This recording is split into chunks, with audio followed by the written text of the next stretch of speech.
Everybody, get in here. Come on in. Don't let the cats out. Oh, I've got some kind of insect that's going to be plaguing me today. Stop plaguing me, insect. There's only room for one of us today. Come on in, we'll have a show. Let me make sure I can see all your comments. Oh, whatever that little gnat thing is going to be very, very annoying. Stop it being annoying, gnat. Gonna have to get my salt gun and zap it. All right, you guys all good? I got comments, and you don't. Well, perfect. That didn't work. Sort of worked. Close enough. Close enough. All right, everybody. Get ready. I'm ready if you're ready.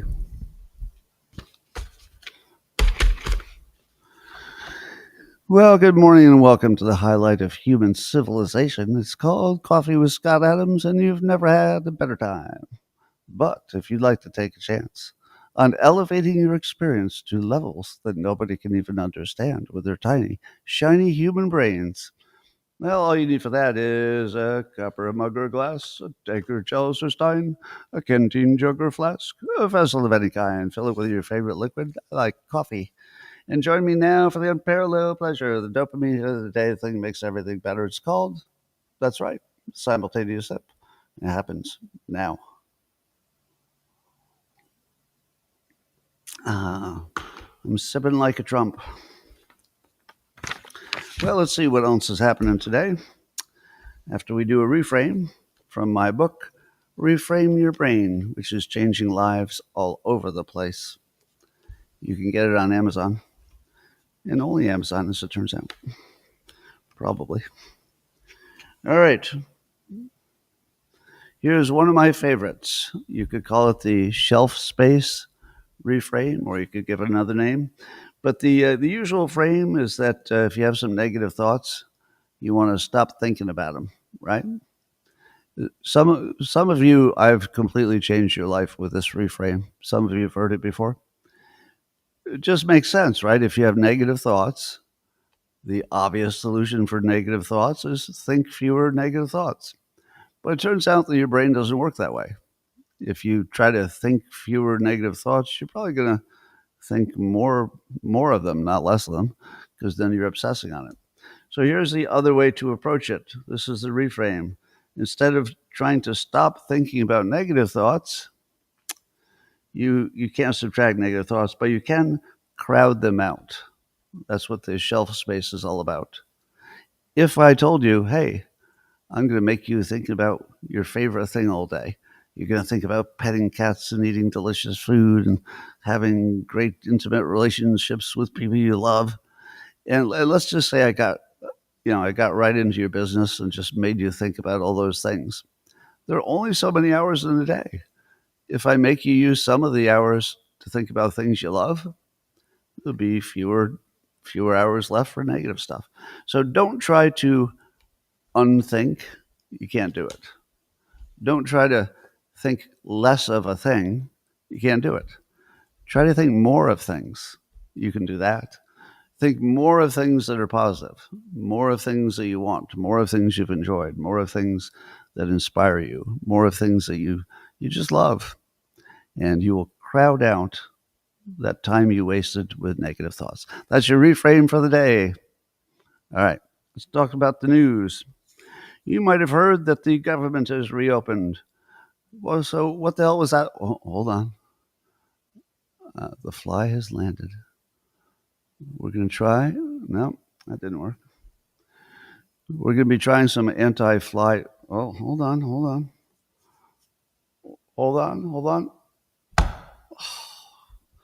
Damn it, I'm not as fast as a fly. What was I thinking? So the government, it really is going to be in my face the entire show. Wow. Government reopened. Nobody cared. We all sort of expected it would go the way it went, and here it is. Now it's open, and what did we learn? And nothing. But the best lesson that came out of this, I think, came from Greg Gutfeld, who was saying it on the Five, that if you happen to be on what you consider the winning side of the government reopening, and the Republicans probably think they're on the winning side there, it's a mistake to say the other side caved. Do you all understand why? It's really important. If you expect to work with these people ever again, and you get a good outcome from one negotiation, in other words, you get what you want, don't say they caved. Even if you're just an observer and you want more of whatever they caved to, you don't have to be part of the process. Don't use that word. Don't say that they lost like dogs. What good is that to you? It feels good for like a second, and then you can never work with them again. But also, you can never work with anybody else again, because anybody who sees you act like that is going to be like, oh, so let me get this straight. Uh, if I negotiate in good faith, and I give up a little behind my back or even publicly, they're going to call me some kind of caving loser. Why would I do anything for you? So Trump is the champion, as I've often said, of making the largest gap between making him happy and what would happen if he didn't make him happy. So by reopening the government, in a sense, they made him happy. And correct me if I'm wrong, will you? Did Trump ever say they caved? Because I'll be real disappointed if he did, but I'll bet he didn't. Can you give me a fact check on that? It's only the pundits who said he caved, right? Because I feel like Trump would be way too smart to say that. All it would do is give up some power. Why would he just give away some power? Far better would be to reward the people instead of mocking them. He should reward the people who ended up on his side of this. So that's what you should learn out of this. The shutdown itself was just another symbol of the total incompetence of our system. No more Rumble streams. I've heard some people say there's something different on Rumble, and I don't know the answer to it, but I believe there might be 2 Rumble streams that started at the same time. And that's sort of a new thing. One of them maybe isn't real, so it's possible that you clicked the wrong Rumble stream, but I'm not positive about that. There's just something going on that I don't know. X changed its user interface today, so it was quite an interesting morning. All right, here's another one. Another persuasion lesson. You ready for this? There's a clip of me talking about this. Jason Cohen did a clip on this. And it's a clip in where I'm talking about how it's a mistake for the Democrats to say that they need a fighter. Do you know why? Compare these 3 things. Make America great again, make America healthy again, or we need a fighter. We've got to fight. Which one of those are useful? All right, here's the reframe. This one's actually really important. If you get this and incorporate it into your future life, you're going to be way better. These slogans like "Make America Great Again" and "Make America Healthy Again" and "Fight." If it's the Democrats doing the fight thing, what are they going to get? Their affirmation is fighting. So if you focus on something and repeat it over and over, what's that called? It's an affirmation. An affirmation is concentrating on something and really focusing on it because there is something that's semi-magic about that. Now, I don't know that it's real magic. I just think that you get better results when you're super focused on what you want. But just think what the 2 sides are focused on. So Trump focuses on make America great again. And then you watch and you say, oh, our borders are better. And, there are a number of things you could put into that category. Make America healthy again. That's a good affirmation, isn't it? That's just like one of the best affirmations you could ever have. But what about fight? Okay, this fly is just eating me alive right now. He just will not stay off me. It's going to be me versus the fly in a minute. Um, so here's your lesson. Don't accidentally do an affirmation. Affirmations are pretty powerful, even if their only effect is not magic, but rather the psychology effect that it has on the person who's doing it. So if you're doing the right affirmation, make America healthy, make America great, there's a better chance you'll get that thing, or at least move toward it.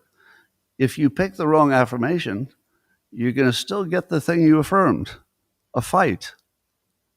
The Democrats are actually asking for fighting. Do you think they'll get it? Yes. Yes, they actually get fights. And when we look at the protests, somebody said there's another Tesla protest coming. I don't know about that, but if there is, I'm sure there'll be a fight, right? So there's your lesson. Don't do accidental affirmations. And that's what the Democrats' messaging is so broken that they're accidentally asking for the worst thing that anybody could ask for, a fight.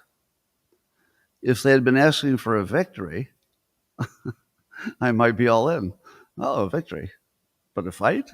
Who asked for the fight? Democrats. Don't do that. Well, Kash Patel has excitedly announced, and he's way too excited about this for what I think is reality, that China has agreed to turn off the pipeline of fentanyl precursors because Mexico and their cartels, they can't make fentanyl unless they have the raw ingredients. I guess there are about 13 potential raw ingredients. And they've been coming from, hold on, hold on. It may have been success. I may have gotten that fly. All right. I don't see him yet. We'll let you know. Very exciting. Um, and then also part of that deal, allegedly, according to Kash Patel, is that China would, I guess, watch closer or crack down on several industries that would be relevant to making the precursors. Now, why would this be different than the other times that China said they would do exactly this? Why do we think this would work? I have no idea. I don't even understand the story. It's not like it's the first time that China said, oh, yeah, we're totally going to stop these precursors. Now, do you think we can get through the show without me mentioning Charlie Brown and the football? I won't do it. I will not mention Charlie Brown and the football, but this looks exactly like Charlie Brown and the football. Damn it, I couldn't do it. I couldn't do it. I couldn't not mention Charlie Brown and the football. You tell me, am I missing something? Is there some reason I should believe it this time? Why would they tell the truth this time? Oh, he's back. I didn't get to fly. Damn it. Or he's brought a friend. He's in full attack mode now. Damn it. I'm going to have to give the fly a name. We're going to call him Carl. It'll be Carl the fly. So that when you hear me kill him, it will be more satisfying because I'll be killing somebody with a name. Carl. Ah, you're dead. Well, anyway, I saw you post on X also wondering if we offered something to China that's not public. For example, is it a coincidence? This is not my original idea, not my original thought, but is it a coincidence that we agreed that China can have 600,000 students in the US, and then China gets flexible about fentanyl? Do you think that's what we traded? Oh, God. It just went my ear. Oh, man. I want that fly so dead. Carl, it's you and me now. Carl the fly, you will not live till lunchtime. I swear I'll take you down. You will not ruin my live stream. You're just a fly. You're doing a really good job of ruining it so far, but I'll get you. I'll get you. Anyway, what do you think? Do you think that there's a secret ingredient, a secret arrangement and that's why the fentanyl thing looks real this time? Because obviously Kash Patel is aware that they've promised before and not delivered, right? It's not like I know and Kash doesn't know that they've made this promise before. So something's different, or he wouldn't act this confident, I feel. So one of the good things about having a good reputation for being smart, like Cash, is that I don't automatically start with, well, you must be an idiot, and then reason from there. I start with the assumption that he's well informed and brilliant, and then I reason from there. If you start with him being well informed and brilliant, and I think that's fair, uh, there must be something that China offered that they've never offered before. So we'll see. Have you seen any of the new clips with Katie Couric? Remember her when she was on NBC and she was sort of a credible, one of the top hosts? Well, she's sort of transformed into some kind of a golem. And she's just sort of an anti-Trump troll now. And she even looks like she's turning into a troll. So I'm going to do my Katie Couric impression. So, oh, my precious. So wouldn't you agree that Donald Trump has stolen our democracy? No. But wouldn't you agree? He's an authoritarian. No, not really. But wouldn't you agree he's probably murdered children? Probably. Right. So it all just looks sort of weird and troll-like. So she made the mistake of inviting John Fetterman on, whatever that podcast is that she's doing, whatever it's called, whatever the fuck. Wow. And she asked Fetterman. Repeatedly, she tried to get him to say that Trump was a fascist. Like, I need that clip for my show. Call him a fascist. Fetterman would not take the bait, and he said a quote, I think at this point right now, we're not in an autocracy. We're in a democracy. Oh, I'm so sad now. I'm a sad troll. I like to hear that it's an autocracy. Don't say it's a democracy. That makes me sad. Make me happy. But then Couric said, but would you concede that some of the things that he is doing, talking about Trump, are clearly anti-democratic and also are potentially even unconstitutional? And Fetterman said, we happen to have a different view of these things. I don't call people fascists or Nazis or compare people to Hitler. Boom. Do you know what that's called? That's what we call the high ground maneuver. There's a name for it. And if you can pull off a high ground maneuver in any context, work or politics or your private life, if you can do this, what he just did, you're going to win almost everything. Because the high ground approach is unassailable by definition. It's the one that you can't get higher than. It's the high ground. So what would be a high ground than refusing to debate whether someone is Hitler? That's pretty good. and he's inclusive. He goes, I don't call people fascists, Nazis, or compare people to Hitler. Now, in a sense, what he did was he compared himself to Katie Couric. He didn't compare Trump to Hitler, but he did compare Katie Couric to some kind of weird troll who would compare other people to Hitler. So that happened. So Fetterman for the win. It's weird that Fetterman walks into that conversation as the one that we should be mocking as looking like, I don't know, Shrek or something. But he's done such a good job of redeeming himself that to me he doesn't look like Shrek anymore. Like that just went away. Now I just see a guy who looks like he's trying to help. It looks like he's just trying to make the country better. So again, I'm no idiot. I know that he's not who I want for my next president. I know that, his policies would not match up with what my first choices would be, but that doesn't take away from him the skill that he brings to the game. So there are some people I talk about because of their skill level, and other people I talk about because I like their policies.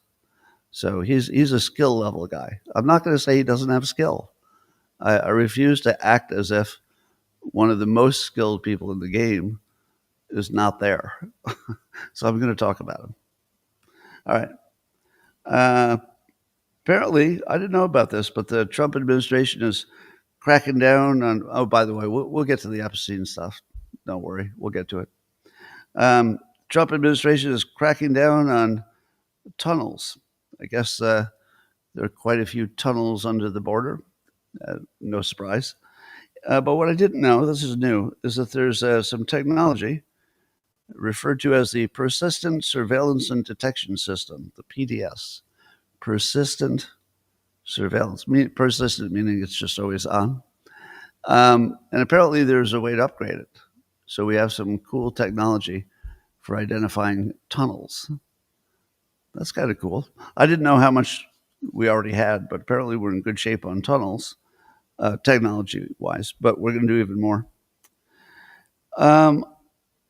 Joe Rogan just had a show. His guest was Jeff Dye, comedian Jeff Dye.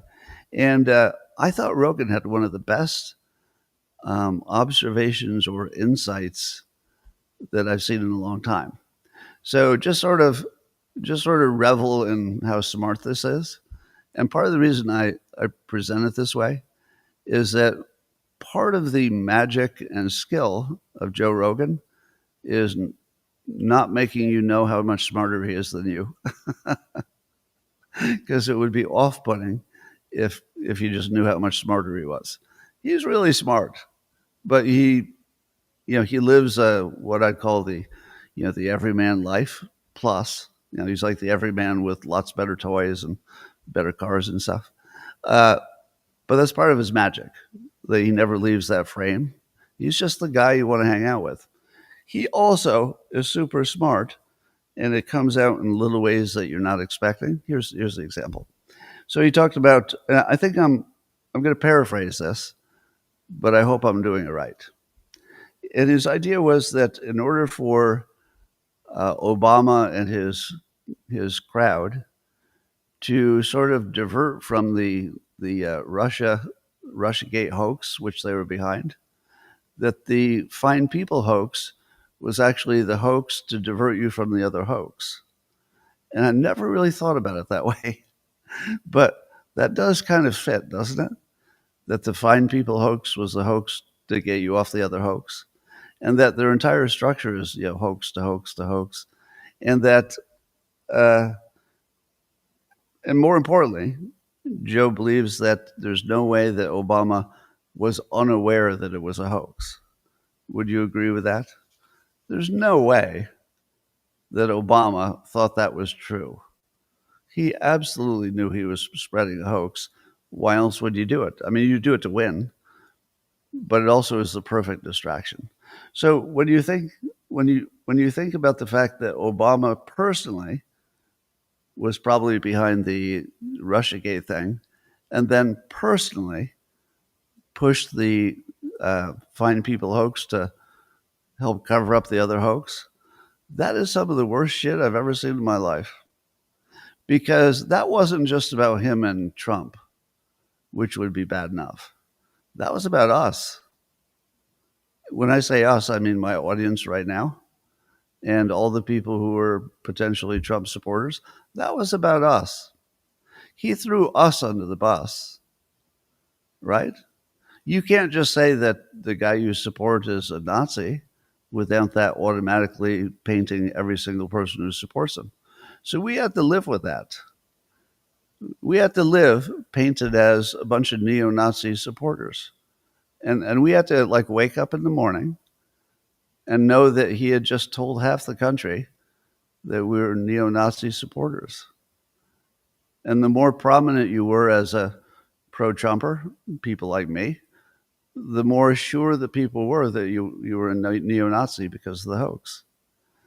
It really is one of the worst things I've ever seen that didn't directly involve violence. I mean, I think it inspired violence. You never know that for sure, but it looks like it did.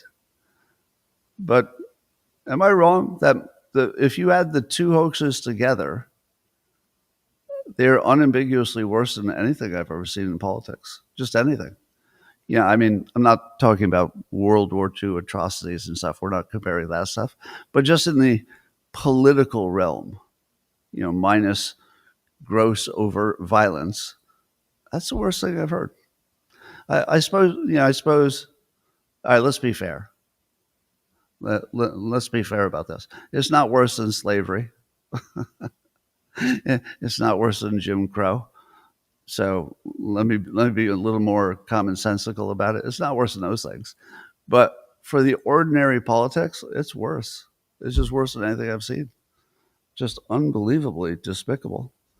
All right, here's another fun story. Eric Swalwell, who happens to be my representative, I believe, does not have a California address. Now, I don't know that that's true. So I would wait for a confirmation that the fact checkers are agreeing with us.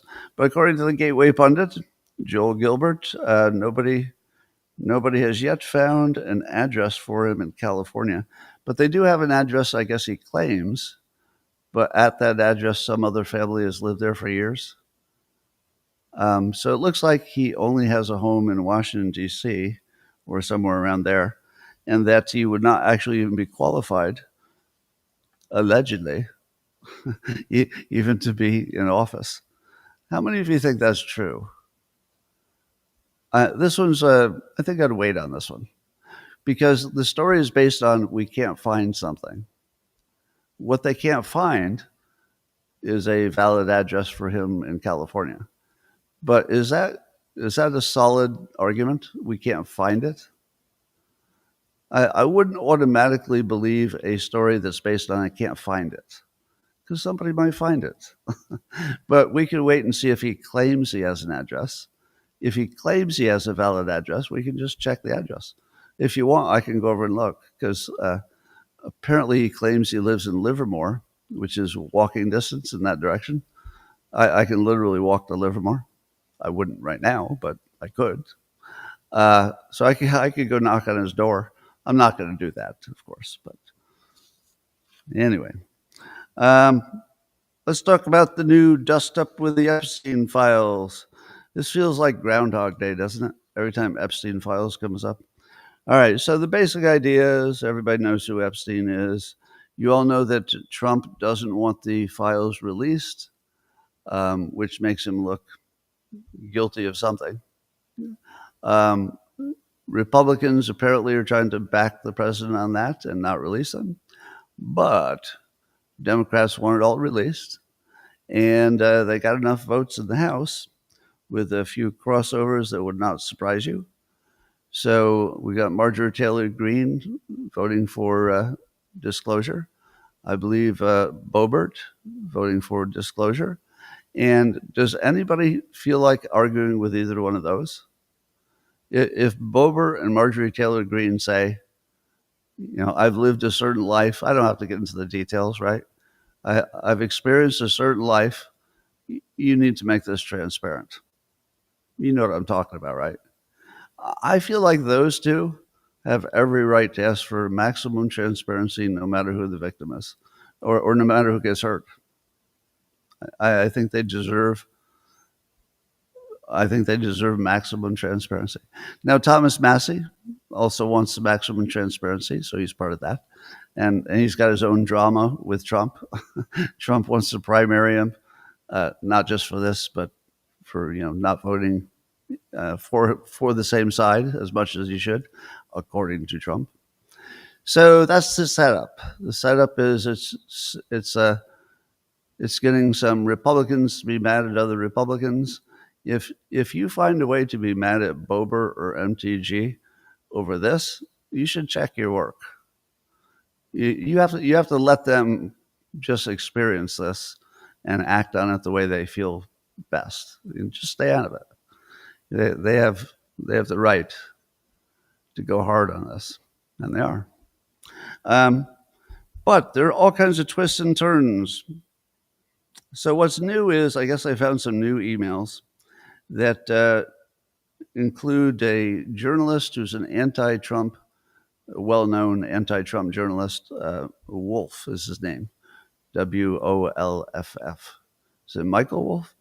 And he's written anti-Trump books, and he's been on TV doing anti-Trump interviews for years and years and years. And then there's allegedly something from one of the victims, which we believe is Virginia Giuffre, who allegedly, according to one of the emails, spent hours with Trump. Now let's look at some of these accusations individually. How credible are they?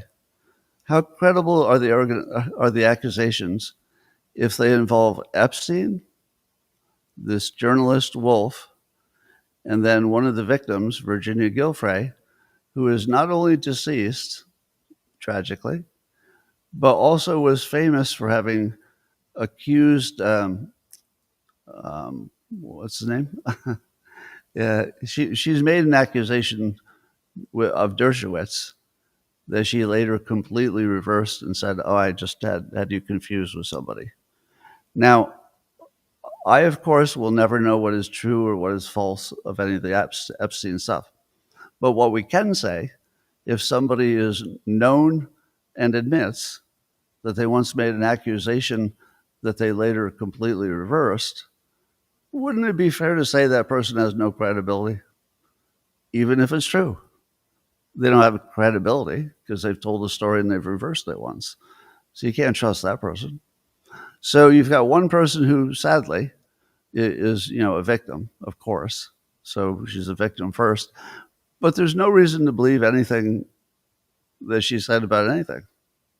And I guess the accusation is that one of the victims, which we believe is this Virginia, but we don't know for sure, may have spent a few hours with Trump. What does that mean? What does it mean that they spent a few hours together? There's no accusation that they were doing anything naughty. And indeed, she has said in public, before she passed, she said that he never did anything, that Trump was never even accused by her of doing anything inappropriate. So what would it mean that they spend several hours together? Well, I don't know the answer to the question, but one of the ways that these hoaxes get created is if the audience can't understand what other explanation there would be. So when you hear, well, Trump might have spent hours with this, underage female in some context, where does your brain automatically go? It automatically goes to the worst case scenario. Fly is back. But, and that's how the hoaxes work. If you can't even imagine, what would be another reason that those two would spend time together? So I'm just going to give you an easy, obvious alternative explanation. Doesn't mean it's true. I'm just demonstrating that it would be easy to imagine something that would be hard to imagine. Once you hear it once, I'm going to tell you what it is, you'll just always be able to imagine it. All right? Epstein had a private plane. We know that people like Trump and other people sometimes took his private plane to go where they were going to go anyway. So it was just sort of a convenience, something rich people do. Hey, take my plane.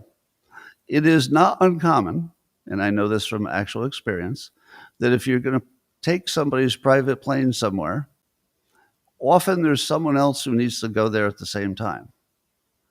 And somebody will say, oh, do you mind if somebody else is on the plane? This is literally something that happened to me.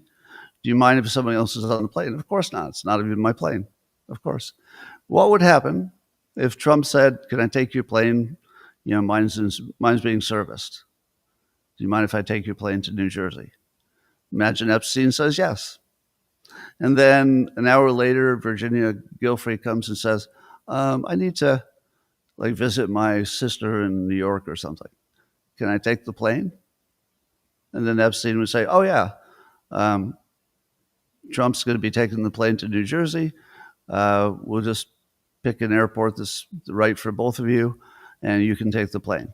Now imagine that both of them are on the private plane, And Trump's just minding his own business, or he's with whoever he's with, and she's just another passenger on the plane. And it's a several-hour plane trip. Would they talk? Probably. Would it be a scandal if he chatted with somebody else who happened to be on the plane for completely innocent reasons? They're just going to the same ish destination. There would be no problem with that at all. He would just be friendly like he always is and just talking to who's on the plane. Now, I'm not claiming that that's what happened, but can't you so easily imagine that they would spend time together that neither of them planned to do because they were just sort of in that little universe, and maybe the plane was a convenience, etc. So the first thing you need to know is that if you're missing all the details of who the person is and why they spent time and what they were doing together, it's not really a story. The most basic things you would need to know if there's a problem are missing from the story. Is he accused of doing anything? No. Was there a perfectly good alternative reason for why they were talking? Probably. All right, the other thing, let's see, what else is the new accusation? I guess somewhere Michael Wolff suggested to Epstein that they blackmail Trump. So if you wondered, is Wolff a dependable, nice guy? He's literally, in writing, suggested that Epstein use leverage against Trump based on, I don't know, something that Trump knew or did. And then there's an accusation that Trump knew about some bad behavior. But the bad behavior that he allegedly knew about is not specified. So what are we talking about? So there was something about women. So we know the domain has something about women, which might mean underage. And apparently Trump was complaining about something that Epstein was doing with females, and they were going to try to use that against him somehow. Now, what exactly is the crime there? It depends how much he knew, right? It also makes me wonder, where does your responsibility begin if you heard a rumor but you don't know for sure? Have you ever thought about that? Have you? I remember once, many years ago, there was somebody I worked with who started suspecting their own husband of being a serial killer, like actually a literal one, and a specific one who had killed some children. And she actually had some suspicion based on some items that she found in the house or something, that he was the one who had killed the children. Now, what was her responsibility? It's her husband, and she has no proof, but she has sort of these suggestive little things that make her think, I can't really rule out that my husband might be the serial killer. Now, is it her responsibility to turn in her husband? Because he might be? He might be a serial killer. I don't know. Now, let's take that same thinking to Trump. Suppose people had said to Trump, and I'm sure there were whispers, you better watch out for this guy. He likes him too young. Well, what's that mean? Does that mean he's having sex with them too young? Or that he's just spending too much time with people who are too young? Or that he's trafficking them? Suppose you didn't know what that meant, but somebody had told you, somebody credible, had told you, you watch out for that guy. There's something in that domain. We don't know the specifics, but he's doing something in that domain that you want to stay away from. Let's say that's all Trump knew. Would he have a responsibility to do what? Turn him into authorities? Or should he just ban him from his own operation, which apparently he did, so that it's not his problem? What do you think? So that's a real question, because I don't think there's any sort of standard for when you have enough suspicion to publicly blame somebody of being a pedophile. Like, that's got to be right at the top of the list of, you better have some real good proof before that comes out of your mouth.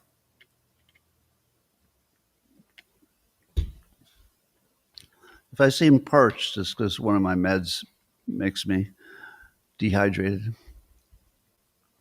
Anyway, so if you look at the things that Trump is being accused of with these new emails, they're sort of a lot of nothing. But the Democrats can make it sound like something. And it does make you wonder, is it a coincidence that this pops up right around the time that Trump seems to have this victory with opening the government and things seem to be going his way? And then, oh, suddenly there's baseless accusations and hoaxes again. Surprise. All right. Um, so I would say if you didn't know that Michael Wolff is an anti-Trumper who is in favor of blackmail, according to the emails, and hung around with Jeffrey Epstein, shouldn't that be enough to not trust him? And the other person who would know enough has passed away. So, and Byron York had a similar observation. He said on X, perhaps the most interesting news out of the Epstein releases today is that anti-Trump author Michael Wolff was an Epstein advisor and strategist. So, as much as Michael Wolff might want to use this situation to smear Trump reputationally, how do you get past being Epstein's advisor and strategist? How do you explain that away? How do you put that on your Wikipedia page? I don't know. I feel like Wolff is not going to come out of this very well. All right, so I'm going to frame this. I'm going to reframe this. Okay, I would say that the new information, the new emails, do not have legal weight.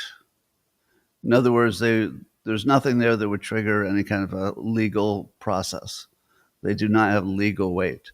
What they do have is gossip weight, meaning that they will trigger gossip and they will trigger hoaxes and they will trigger false beliefs and everything else. So this is a gossip level story. It's not a Department of Justice level story. This is gossip level. And once you realize it's gossip level, and you realize that the timing is kind of convenient, takes a little of the glow off of Trump's recent successes. Now you can sort of see it in its proper context. I don't know if you noticed that the story seemed to have been ignored by the right-leaning media this morning. So when I first turned on the news, I saw CNN, and they were talking about Epstein. And I thought, oh my goodness, there's another Epstein thing. So since I prefer my news from other sources, although I like sampling CNN, they're doing a better job lately, I jump over to Fox News because I'm thinking, well, obviously, they're going to have to cover this as a big story. And it wasn't. I'm sure they talked about it before and after. But did anybody notice that the bubbles formed? And I would think that a whole lot of pro-Trump people realized that if they had given this actual weight or credibility, that Trump would come after them so hard. It would be a big mistake. So it could be that we're seeing a signal that Trump has now so much influence over the right-leaning media that they completely stayed away from the ticking time bomb of another Epstein story. And by the way, it doesn't seem like it's higher than gossip level. So, you could understand why they would de-emphasize something that's only gossip level. But the left will be all over it. Thomas Massie is all over it. You can see why Thomas Massie and Trump will probably not become friends anytime soon. Can you imagine being Trump and then seeing a guy pushing this? Like I say, it's a completely different story when Boebert and MTG push a story about a male potential abuser, accused abuser, convicted abuser. They have every right, like they have every ethical, moral right. But I don't know what Massey and Trump are going to do in the future. All right. Apparently, Trump would have to sign the bill. This is the funny part. Don't we assume that no matter what happens, we're not going to see the files? Because the Senate would have to agree. I don't know if that's possible. And then Trump would have to sign it because they don't have enough votes to overcome a presidential veto. So as long as you know for sure that Trump's going to veto it, and you know for sure they don't have votes to get past the veto, I don't think, right? Am I wrong about that? Oh, I could be wrong about that, huh? There's some possibility that the Republicans will just say, all right, screw it. We can't deal with this every day for the rest of our lives. We're just going to overcome the veto. And let's just see what's there. Now, the real question is, why would Trump want you not to see these files? That's the thing we most want to know, right? And unfortunately, there are too many reasons that it could be. So what are the reasons? One is that there's something bad in there about him. That's the obvious one. But what if the only bad part is that he knew more than you knew he knew about what Epstein was up to? How much would that bother you? Let's say he knew more than you knew he knew, but he still didn't know. Like he didn't witness anything. He didn't have any perfect source that he knew was true. It's just, he just sort of knew. Because if you're smart and you're worldly and you're around things, you sort of know, right? So it might be that.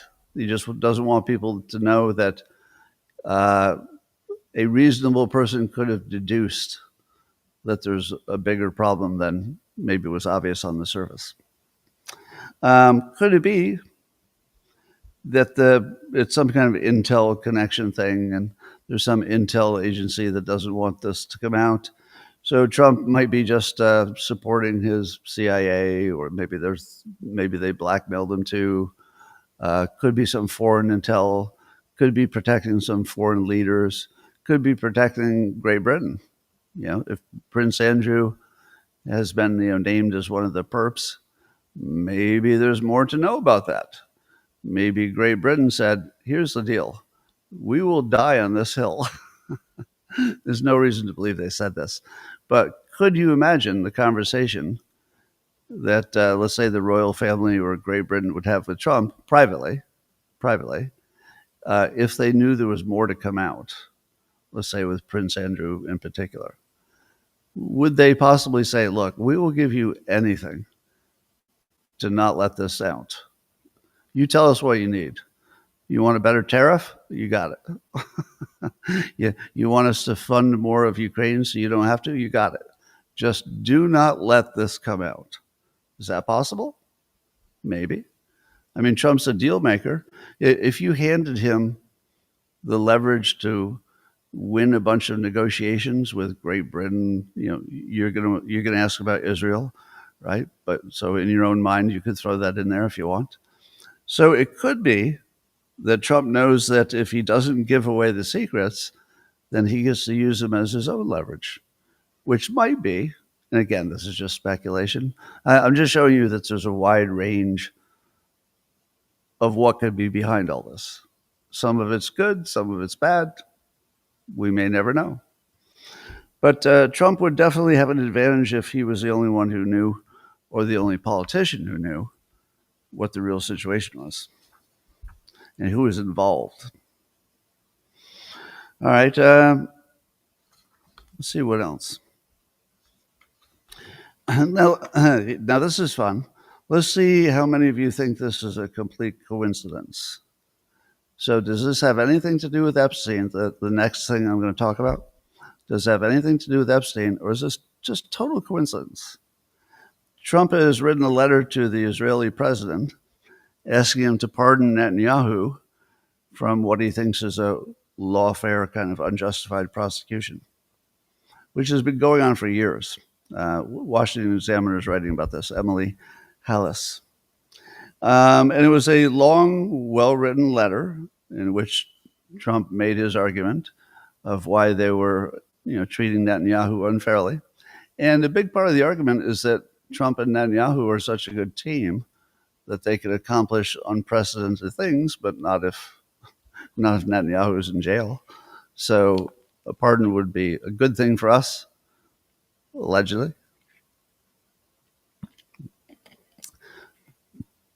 But certainly you would see this as Trump doing a favor, wouldn't you? It looks like Trump doing a favor for Netanyahu. Now, he doesn't do favors just to do favors.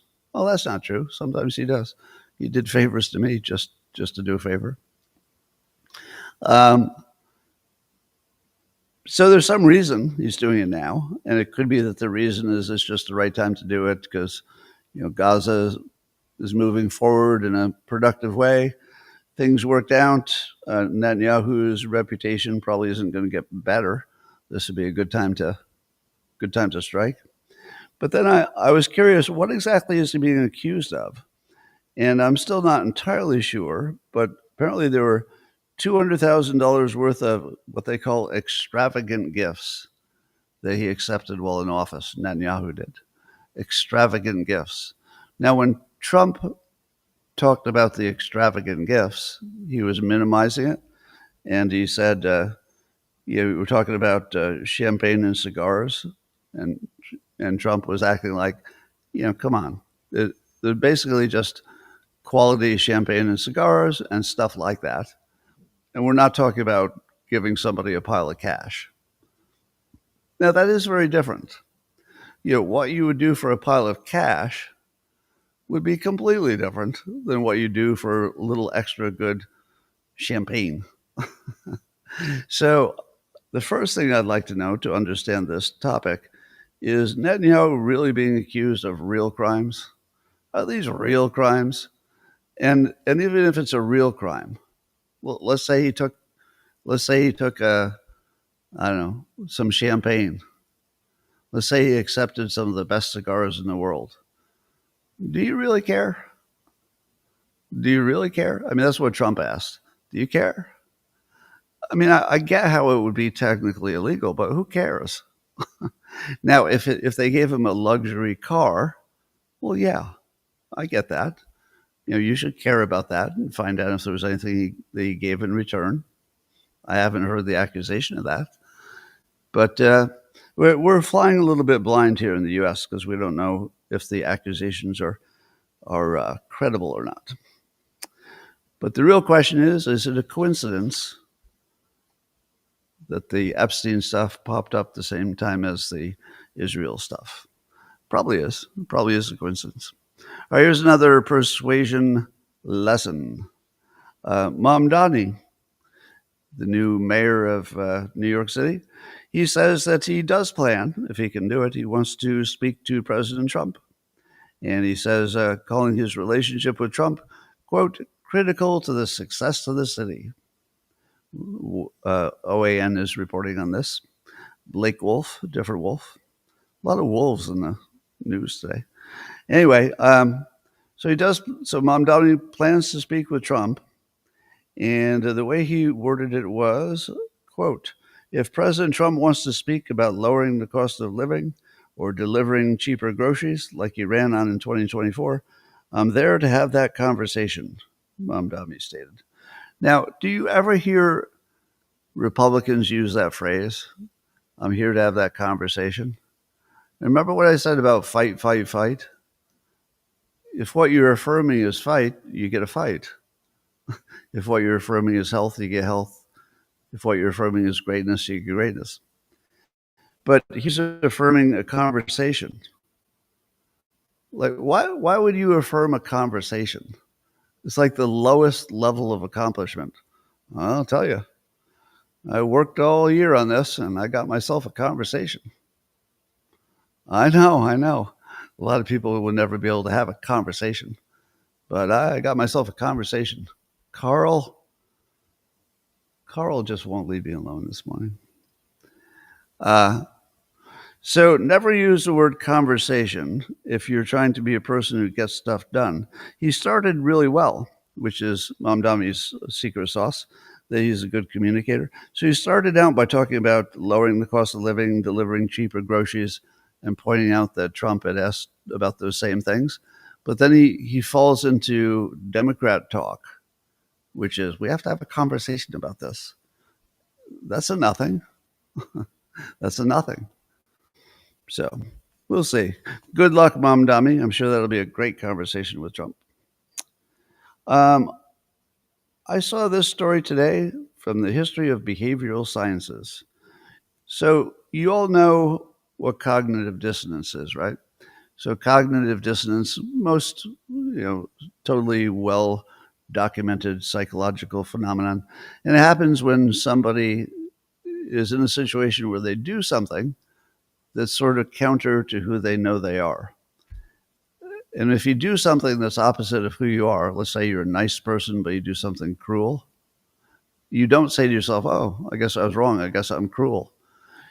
Cognitive dissonance would cause you to redefine that situation in some way that's good for you so that your ego is not damaged. So you'd imagine, oh, that's not what's happening. It's really complicated. So cognitive dissonance is when you concoct, or your brain sort of automatically concocts, a story that makes you look good, even if the reality is you shouldn't look good in this story. But here's the background. Apparently that the whole concept of cognitive dissonance was brought about because there was this cult. So years ago, there was this cult, and I guess they said that the world was going to end at a certain time, and then it didn't. 1954, there was no apocalyptic flood. So there was a book written that suggested that once they saw that all of their predictions were wrong, instead of saying, oh, I guess we don't know what we're talking about, we're all wrong, that they came up with completely weird cognitive dissonance explanations for why there wasn't a big flood that killed everything. And that became like the trigger for understanding that cognitive dissonance is a real thing. And today I found out that the book was apparently a fraud and that the cult existed. But when they found out that their prediction didn't work, they did what normal people would do and say, oh, okay, let's do something else. That didn't work. Apparently, we can't predict the future. So they were actually the opposite of cognitive dissonance. They took the new information. Oh, I guess our prediction was wrong. And then they just built a worldview that was based on reality, that they can't predict things. However, for apparently years, people believed that cult was the best example of this new thing called cognitive dissonance. And so it became a well-known psychological phenomenon, which is real. Cognitive dissonance is real. But what's funny about it is that the way we learned about it and understood it was fraudulent. Anyway, according to Reuters, the U.S. Army is going to buy 1 million drones. I've told you so many times that the future of warfare is who can get the most and best drones. So if we can't get ourselves 1 million drones, mostly I think that we'd make ourselves. We're not going to be dominant in any way militarily. And 1 million might not be enough. Like the number of drones that's the right number, I don't know, because we just have to be way more than anybody else.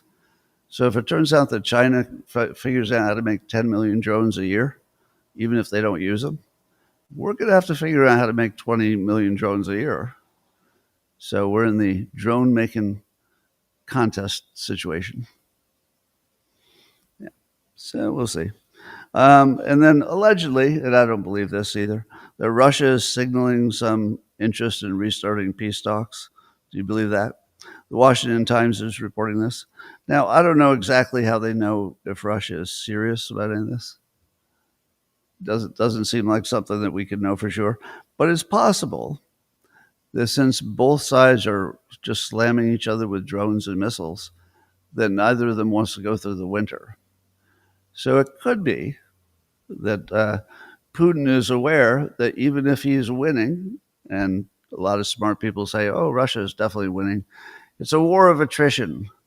I feel like the war of attrition is over and that now we're in the war of robots. It's almost like a second war. So you could almost argue that the Ukrainians lost the first war. So they lost the one that depends on humans dying less than the other side. They just lost that. But in the meantime, they had built up a robot army that they have not lost. So I think two things can be true: that Russia has the big advantage in human human capital that they're using up. At the same time, that it might not be a human war anymore; it might be just a robot war. That's what it looks like. But I would not be surprised if both the Russians and the Ukrainians are a little bit panicked, because both of them are going to turn the lights off on the other, and winter's coming. And I don't know if you can turn on that many lights. Somebody said that Ukraine can survive a power outage better because they have so many trees, and they can just burn firewood and have fireplaces and stuff. I don't know if that's enough, but it'd be better than if you couldn't. So it's entirely possible that Putin is a little worried about getting through the winter, because Ukraine is going to make it very cold for a lot of Russians, and he knows that. All right, ladies and gentlemen, that is all I had to talk about today. I nailed it. It's exactly top of the hour. How do I do it? And Carl the Fly would like to thank you for joining in. He is my new sidekick. I believe he'll be dead by tomorrow. I'm not sure I'll be alive tomorrow, but Carl the Fly and I will be back. I'm going to say some words privately to my beloved members of Locals. And you can say hi to Carl, too. I'm sure he wants to talk to you. Free Carl. Free Carl. Free Carl the Fly. Oh, my God, Carl. Get off my forehead. Ow! Get off my head. Carl. All right, I'm going to have to hire a staff member just to keep that fly off my head. All right, everybody, I'll see you tomorrow. Locals, I'm coming at you. Privately, coming at you harder than a Frenchman